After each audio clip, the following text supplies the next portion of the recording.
네, 현재 양시장이 상승은 하고 있는데요. 마음이 아주 편하지는 않습니다. FOMC 회의를 좀 앞두고 있어서일까? 이럴 때일수록 종목과 업종에 대한 중요도가 상당히 있겠죠. 약간의 반등을 주는 시장 속에서 투자자들의 관심은 어디로 가 있을지 스타키츠에서 하나하나 함께 살펴보시죠. 네, 먼저 증권통통에서 조회상위 리스트 확인해 보겠습니다. 네, 오늘 일단 시장이 오르고는 있다 보니까 상승하고 있는 종목들이 훨씬 더 많게 나타나고 있습니다. 일단 1위에는 계속해서 삼성전자가 올라와 있는데 3거래일 만에 하락으로 전환됩니다.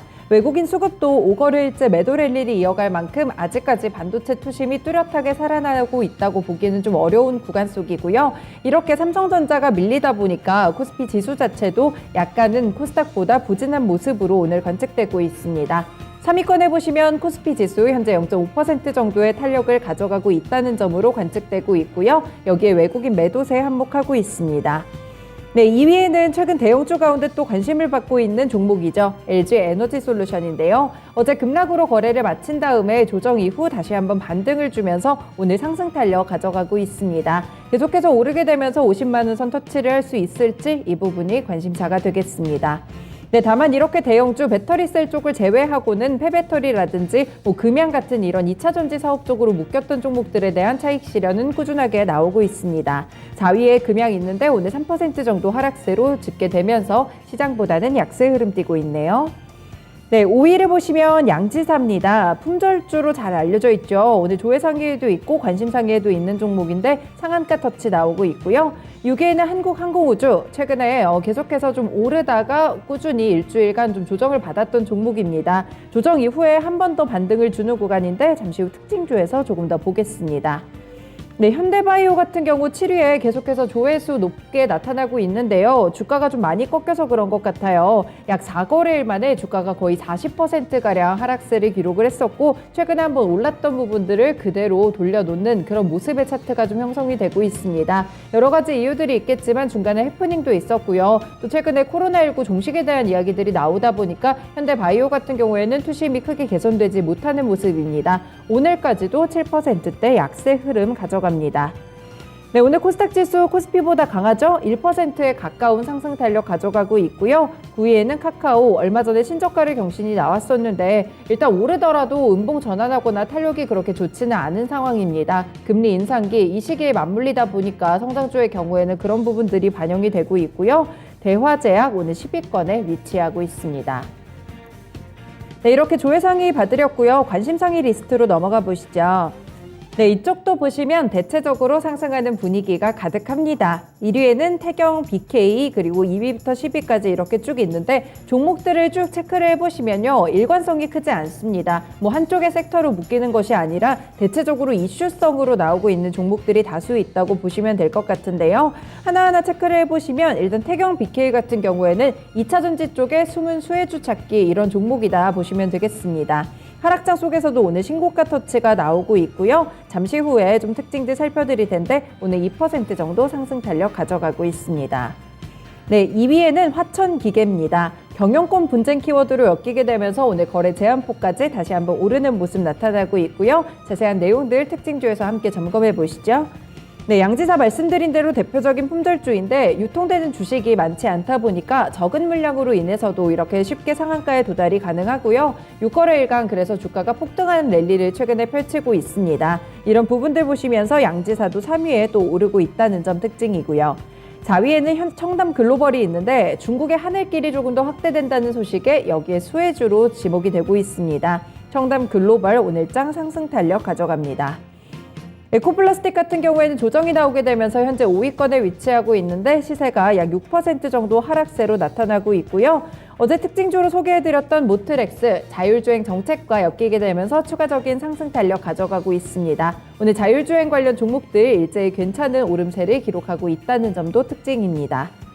네, 데모 같은 경우에도 오늘장 오름세로 좀 나타나고 있고요. 하락 출발했다가 상승으로 전환된 모습, 그리고 8위에는 제주은행, 9위에는 대화제약이 있습니다.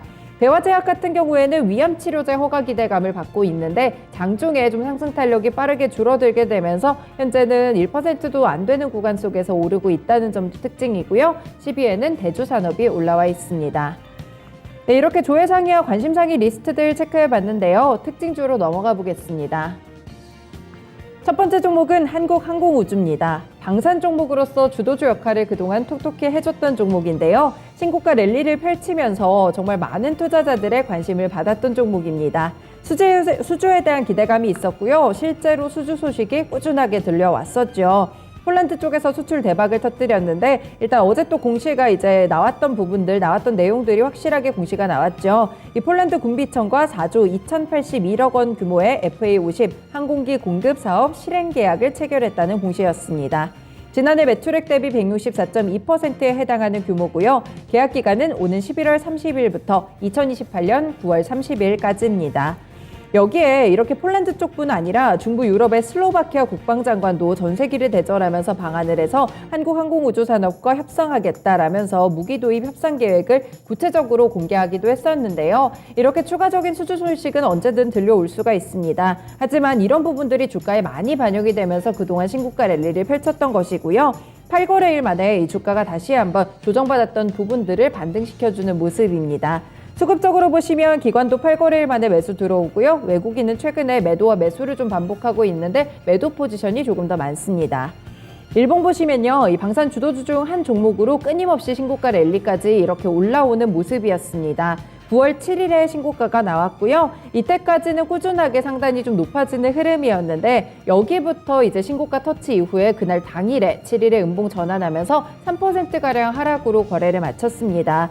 여기부터 밀리더니 7거래일간 하락세 기록했고요. 오늘 같은 경우에는 이렇게 8거래일째 양봉으로 반등이 좀 나와주고 있습니다. 121평선 회복하려는 시도 나온다는 점 특징이 되겠습니다. 네, 두 번째 종목은 태경 BK입니다. 이 태경 BK 조금은 생소하실 수도 있는 종목인데요. 1980년에 설립된 회사고요. 석회석 채굴 그리고 제품 가공을 통해서 석회 제조 사업, 탄산가스 사업, 페트로코크스를 가공해서 판매하는 기업입니다. 이 코크스는 석유 코크스 부문에서 세계 1위 기업인 미국의 옥스보우와 이 국내 독점 공급 계약을 통해서 코크스 시장을 독과점하고 있는 모습인데요. 하나증권의 리포트가 좀 나왔습니다. 어제 나왔었는데 최근에 글로벌 에너지 병목 현상이 좀 심화되면서 석탄 발전이 확대되고 있고 코크스의 수요와 가격이 오르고 있기 때문에 태경 BK가 최대 수혜주가 될 것이다 라는 분석이었습니다. 하나증권에 따르면 코크스의 매출 비중은 2018년 4% 정도였는데 올 상반기에는 42%까지 굉장히 빠르게 증가를 하고 있고요. 2차전지 인조, 흑연, 음극재의 필수 핵심 소재가 또 코크스입니다. 여기에 주목을 하자라고 강조를 했습니다. 그래서 현재 2차전지 음극재에 사용되는 코크스는 대부분 석탄괴로 정부의 탄소중립 정책 규조에 맞춰서 침상 코크스 생산 원료를 석유 코크스로 확대할 가능성이 높다고 봤고요. 2차전지 소재의 탈중국화까지 준비를 하고 있기 때문에 석유 코크스의 2차전지 소재 활용 가능성이 커지고 있어서 향후에 시장이 확대되면 조금 더 수혜를 볼 수 있을 것이다 라고 보고 있습니다. 올해 예상 실적도 좋은데요. 매출액은 전년 대비 101% 넘게 증가하면서 3,933억 원, 영업이익은 같은 기간 85.5% 늘어나면서 364억 원을 기록할 것이라고 보고 있습니다. 네, 결국에 원래 갖고 있는 사업이 2차전지 음극재 쪽으로 좀 엮이게 되면 굉장히 큰 수혜가 예상된다라는 분석들을 내놓고 있는 상황이고요. 일봉 보시면 6월에 사실 크게 꺾이면서 신저가를 경신했던 그런 종목입니다. 하지만 7월부터 확실하게 좀 반등 주고 있는 구간이죠. 꾸준하게 좀 올라오는 모습이었는데 단숨에 신고가 부근까지 올라갑니다. 이번 달에 큰 폭의 상승세 나오면서 거래량도 실리고 있는데요. 아래쪽에 긴 거래량의 양봉 나타나고 있죠. 어제 갭상승 이제 한 차례 나왔었고 추가적인 상승 탄력 나오고 있는데 신고가 부근에서 일단은 윗꼬리를 좀 길게 단 모습까지 관측되고 있습니다. 이후에 탄력이 좀 빠르게 둔화하고 있다는 점까지 보셔야겠습니다. 네, 마지막 종목은 화천기계입니다. 네, 경영권 분쟁 소식 때문에 지금 상한가를 도달하고 있는 모습인데요. 슈퍼개미로 알려진 김성진 보아스에셋 대표가 앞서서 지난 7월에 화천기계 지분을 10% 이상 사들인 다음에 경영권 분쟁 소송을 제기를 했습니다. 이 김성진 대표를 포함해서 보아스가 갖고 있는 화천기계의 지분은 10.43%인데요. 지분율 34.54%인 최대 주주에 따라서 이 다음 2대 주주가 되게 됩니다. 화천기계 감사와 등기 임원 7인 전원을 해임하고 본인과 보아스 에셋 임원들을 이 자리에 선임하기 위해서 임시 주총 개최를 승인해달라라는 부분들이 소송의 주요 내용이었고요. 전날에 또 뭐가 나왔냐면 화천기계가 보유한 이익잉여금 1,034억 원 가운데 693억 원을 배당하는 안건으로 임시주총을 허가해달라라는 소송까지 추가적으로 제기를 했다는 공시가 있었습니다. 경영권 분쟁이 일어나게 되면 일단은 지분 확보 경쟁 쪽으로 번지기 때문에 주가가 상승할 것이라는 기대감이 있는데요. 이 때문에 화천기계 역시 좀 반영이 되면서 주가가 상한가를 연속적으로 터치하는 흐름 관측되고 있습니다. 네, 일본 보시면 화천기계도 그동안은 주가가 좀 조용한 흐름을 기록했던 종목입니다. 어느 정도 가격선 유지하면서 상승과 하락으로 진행되다가 어제 상한가 터치가 이렇게 긴 양봉을 통해서 나왔고요. 여기에 그대로 떠서 오늘까지 추가적으로 상승 탄력 가져가며 상한가 도달했습니다. 현재도 거래 제한폭까지 오른 부근에서 멈춰 있는 모습이고 신고가 터치까지 확인이 되고 있습니다. 네, 이렇게 증권통통에서 조회상위와 관심상위 리스트들 봤고요. 여기에 특징주 3가지 차트와 함께 분석해봤습니다. 스타캐치였습니다.